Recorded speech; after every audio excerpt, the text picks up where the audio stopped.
सफाई का काम हमारे लोगों पर फोर्स किया गया है, ये मानवीय नहीं हो सकता। ये totally violation of human rights है और इतना सीवियर वायलेशन है जिसमें हम अपने लोगों को देखते हैं कि इंसान को कभी यह काम नहीं दिया जा सकता।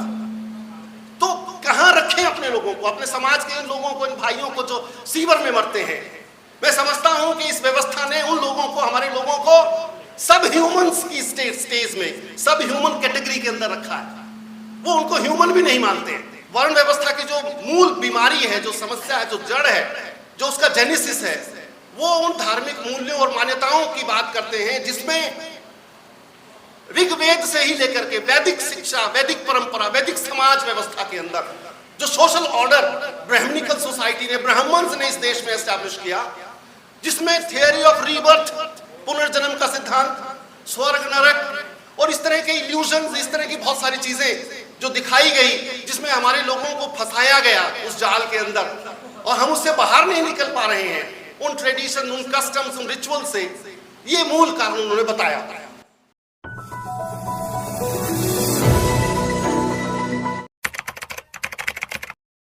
इस कंसेप्ट नोट में जो लब्बो लुआब है वो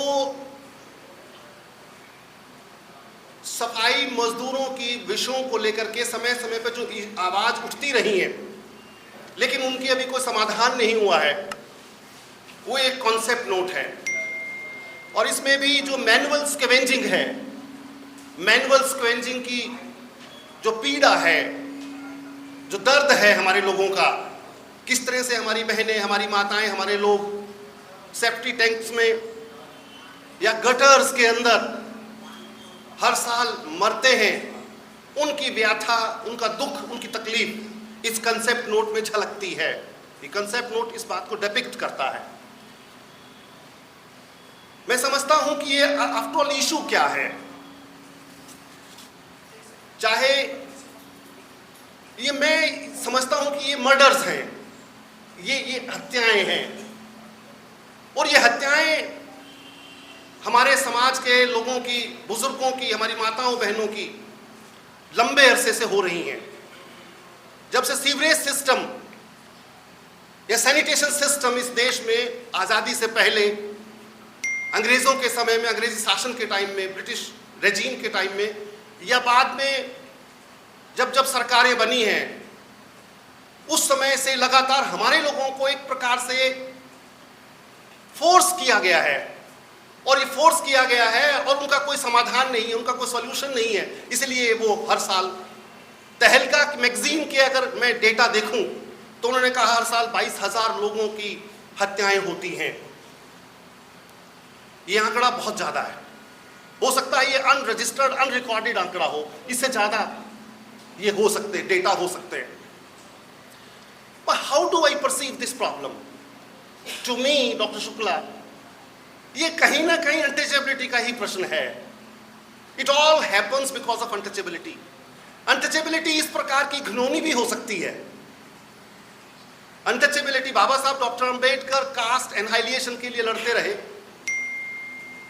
और उन्होंने एनहाइलिएशन ऑफ कास्ट के अंदर अपना पूरा मिशन और अपना विजन जो उन्होंने समराइज किया, उन्होंने कहा कि मैंने एबॉलिशन ऑफ अनटचेबिलिटी की लड़ाई नहीं लड़ी, मैं कास्ट सिस्टम के इरेडिकेशन के लिए, उसके एबॉलिशन के लिए लड़ाई लड़ता रहा। क्योंकि अनटचेबिलिटी का जो जेनेसिस है, अनटचेबिलिटी का जो रूट कॉज है, वो कास्ट है, कास्ट सिस्टम है। और कास्ट सिस्टम का जो रूट कॉज है, where does caste system arise from? It arises from varna system. और वर्ण व्यवस्था में, वर्ण व्यवस्था की जो मूल बीमारी है, जो समस्या है, जो जड़ है, जो उसका जेनेसिस है, वो उन धार्मिक मूल्यों और मान्यताओं की बात करते हैं जिसमें ऋग्वेद से ही लेकर के वैदिक शिक्षा, वैदिक परंपरा, वैदिक समाज व्यवस्था के अंदर जो सोशल ऑर्डर ब्राह्मणिकल सोसाइटी ने, ब्राह्मण्स ने इस देश में एस्टैब्लिश किया, जिसमें थियरी ऑफ रीबर्थ, पुनर्जन्म का सिद्धांत, स्वर्ग नरक और इस तरह के इल्यूजन्स, इस तरह की बहुत सारी चीजें जो दिखाई गई, जिसमें हमारे लोगों को फंसाया गया उस जाल के अंदर और हम उससे बाहर नहीं निकल पा रहे हैं। उन ट्रेडिशन, उन कस्टम्स, उन रिचुअल से, ये मूल कारण उन्होंने बताया। प्रश्न प्रश्न ये है कि क्या आज कास्ट सिस्टम इरेडिकेट हो गई है, एनहाइलिएट हो गई है? प्रश्न ये है कि आज क्या अनटचेबिलिटी समाप्त हो गई है? अनटचेबिलिटी का रूप बदल रहा है, अनटचेबिलिटी की शेप बदल रही है। बाबा साहब डॉक्टर अंबेडकर ने एक जगह लिखा कि अनटचेबिलिटी के कुछ कुछ सिम्टम्स राजा दाहिर के हारने से, और एक विचारधारा चल पड़ी है। डॉक्टर अंबेडकर ने राजा दाहिर के साथ अनटचेबिलिटी के इमरजेंस की बात नहीं की।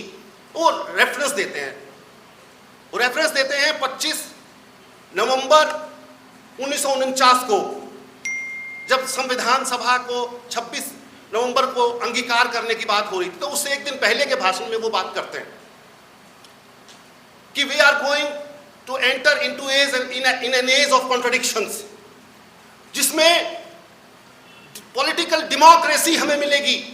One man one vote one value का सिद्धांत में हमें वोट देने का अधिकार, राइट टू फ्रेंचाइजी हमें मिलेगा। राजनीति के क्षेत्र में समानता का अधिकार मिलेगा, लेकिन सामाजिक और आर्थिक क्षेत्र में हमारे लोगों को, मेरे समाज के लोगों को वो अधिकार, बराबरी का अधिकार नहीं मिलेगा। और वो बहुत लंबा भाषण है, वो हिस्टोरिकल भाषण है, उस पर मैं नहीं जाऊंगा। हम सब उसको स्टडी करते रहते हैं, बात करते रहते हैं। देखिए, सीवर में, गटर में जो मरने वाले हमारे समाज के लोग हैं, उसके पीछे जो रूट कॉज है, मैंने आपको बताया अनटचेबिलिटी है। इसका समाधान क्या है? Is there any solution? Yes. मैं जब हिस्ट्री का स्टूडेंट, हिस्ट्री का प्रोफेसर होने के नाते जब इसको स्टडी करता हूँ, इस प्रॉब्लम को, हम अपने लोगों को अगर क्रिटिकली एनालाइज करें ना, तो हम इनको स्लेव कह सकते हैं, ना हम इनको सर्व कह सकते हैं, ना हम इन्हें ह्यूमन बीइंग मानते हैं, देखते हैं।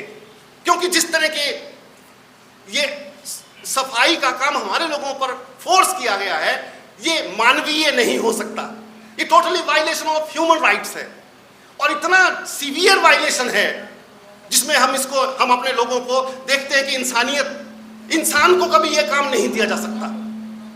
तो कहां रखें अपने लोगों को, अपने समाज के इन लोगों को, इन भाइयों को जो सीवर में मरते हैं? मैं समझता हूं कि इस व्यवस्था ने उन लोगों को, हमारे लोगों को सब ह्यूमंस की स्टेज में, सब ह्यूमन कैटेगरी के अंदर रखा है। वो उनको ह्यूमन भी नहीं मानते हैं, क्योंकि ह्यूमन एक्सक्रेटा को उठाने का काम इंसान नहीं कर सकता, ये इंसान का काम नहीं हो सकता है। But unfortunately we are forced, our forefathers, हमारे ब्रदर्स, हमारी माताएं बहनें, they are forced to do it. Why are they forced?